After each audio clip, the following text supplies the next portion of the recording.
दोस्तों, वोट चोरी और एसआईआर का मुद्दा पूरे देश में बहुत बड़ा मुद्दा बन चुका है। राहुल गांधी की प्रेस कॉन्फ्रेंस के बाद में जो एटम बम फूटने की बात थी, उस एटम बम के धमाकों का असर धीरे धीरे आम लोगों तक पहुंच रहा है। और जिस तरह से सोशल मीडिया पर राहुल गांधी के समर्थन में इन्फ्लुएंसरों ने एक के बाद एक वीडियो बनाने शुरू किए हैं और राहुल गांधी के जितने भी वीडियो हैं उन पर 1.5 अरब के आसपास अगर व्यूज आ चुके हैं, तो आप सोच सकते हैं कि इसका असर कितना गहराई तक जा रहा है। और इसका असली असर 17 तारीख से तब शुरू होगा जब राहुल गांधी 15 दिन की यात्रा बिहार में एसआईआर और वोट चोरी के मुद्दे को लेकर निकालने वाले हैं। तो निश्चित मानिए कि वह यात्रा जब निकलेगी, क्योंकि एसआईआर का मुद्दा बिहार में बहुत गरमाया हुआ है और एसआईआर के जरिए कैसे जिंदा लोगों को मुर्दा बताकर उन्हें वोटिंग लिस्ट से बाहर किया जा रहा है। कुल मिलाकर 65 लाख लोगों को वोटिंग लिस्ट से नाम बाहर कर दिया गया है। इसके 2 कारण चुनाव आयोग बता रहा है। पहला कारण कि लोग विस्थापित हो गए या दूसरे प्रदेशों में चले गए हैं, इसलिए उनके नाम काट दिए गए, या लोग मृतक हैं। लेकिन जिन लोगों को मृतक बताकर एक ड्राफ्ट लोगों तक पहुंचा है वोटिंग लिस्ट का, उस ड्राफ्ट में जो लोग मृतक बताए गए हैं उनके आंकड़े को लेकर ज्यादा विवाद है। इस विवाद का सामना खुद सुप्रीम कोर्ट ने भी किया, जब जिन लोगों को मृत बता दिया गया उन लोगों को लेकर योगेंद्र यादव और इस एसआईआर के खिलाफ जो याचिका लगाने वाली संस्थाएं हैं, उनके वकील सुप्रीम कोर्ट में पहुंचे कि जिन लोगों को मृत बताया गया है, सुप्रीम कोर्ट खुद देखे कि वे लोग यहां सुप्रीम कोर्ट में खड़े हैं। इस बात पर खुद सुप्रीम कोर्ट ने आश्चर्य जताया है।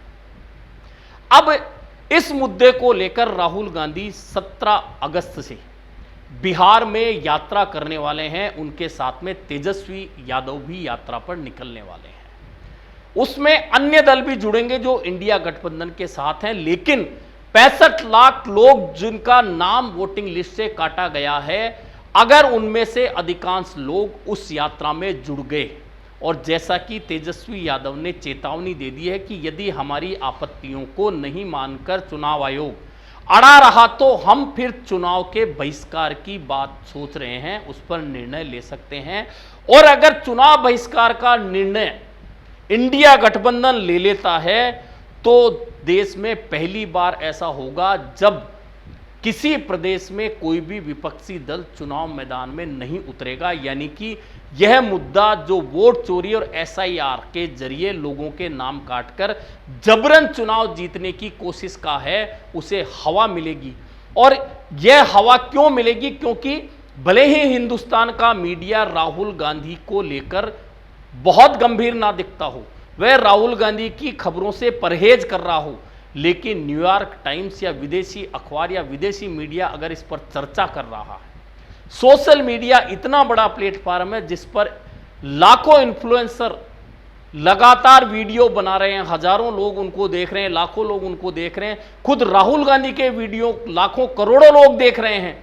तो आप सोच सकते हैं कि जनमानस में यह मुद्दा घर कर रहा है।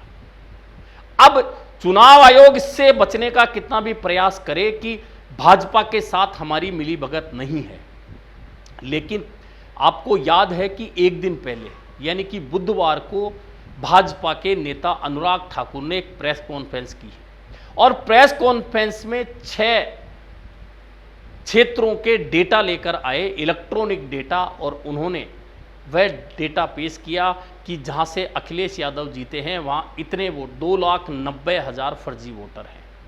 अब इस पर सवाल उठा है कि जो डेटा विपक्षी दल कांग्रेस राहुल गांधी मांग रहे हैं और नहीं मिलने पर 6 महीने का वक्त लगा डेटा का एनालिसिस करने में, आखिरकार सिर्फ 6 दिन में अनुराग ठाकुर के पास में किस तरह से वह इलेक्ट्रॉनिक डेटा आ गया?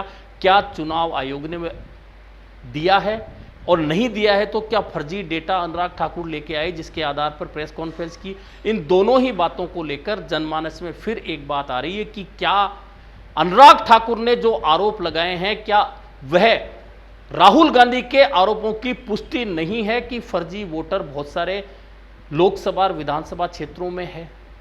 और अगर है तो क्या चुनाव आयोग इस पूरे मामले में बुरी तरह से फंस नहीं गया है? और चुनाव आयोग इस मामले में जो आरोप लगे हैं उनमें बार बार हलफनामा मांग रहा है।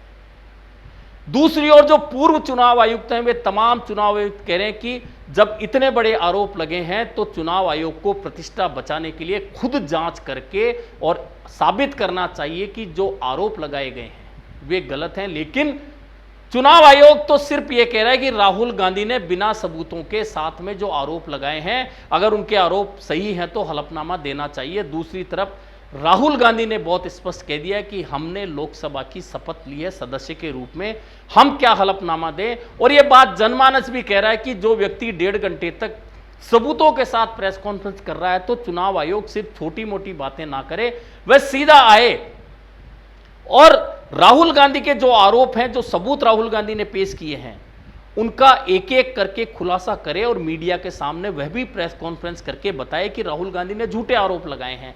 फिर उसमें हलफनामे की जरूरत कहां पड़ रही है?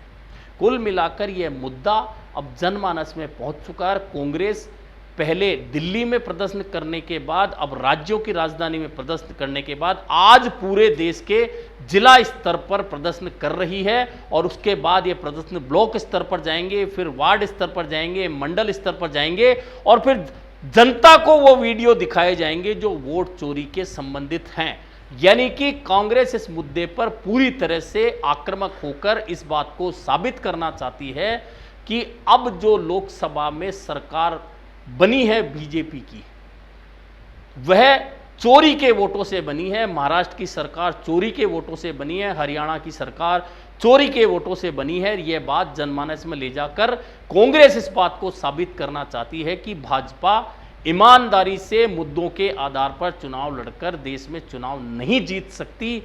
ऐसे में अब यह मुद्दा जब 17 अगस्त से राहुल गांधी की यात्रा शुरू होगी, 15 दिन तक और गरमाएगा। इस गरमाए हुए मुद्दे का सामना चुनाव आयोग और भाजपा किस तरह से करेगी, यह देखना काफी महत्वपूर्ण होगा।